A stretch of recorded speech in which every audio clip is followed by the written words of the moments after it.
નમસ્કાર, આપ જોઈ રહ્યા છો ગુજરાતનું number 1 news network online TV news. આવો જોઈએ આજના સમાચાર।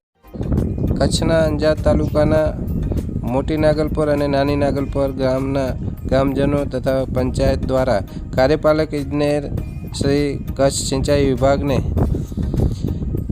નાની નાગલપર તથા મોટી નાગલપર તાલુકો અંજારની સીમમાંથી પસાર થતી નદીની સફાઈ કરવામાં આવે તથા ઊંડી કરવામાં આવે તથા નદી પરના ચેકડેમ બનાવવામાં આવે એવી માંગ સાથે લેટર દ્વારા જાણ કરવામાં આવી હતી। વિશેષમાં એ પણ માંગણી કરવામાં આવી હતી કે અંજાર તાલુકાના નીંગાર ગામે આવેલ તળાવ પણ નર્મદા ડેમના પાણીની પાઇપલાઇનથી ભરવામાં આવે।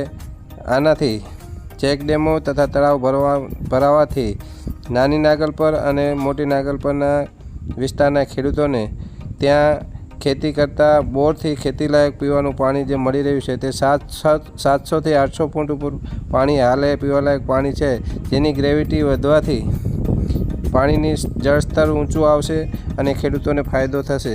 જે અનુસંધાને કાર્યપાલક ઇજનેરશ્રીને પત્ર લખીને ગ્રામ પંચાયત મોટી નાગલપર અને નાની નાગલપર દ્વારા માંગણી કરવામાં આવી હતી। Online TV news Badhabhai Ahir, Anjar, Kutch.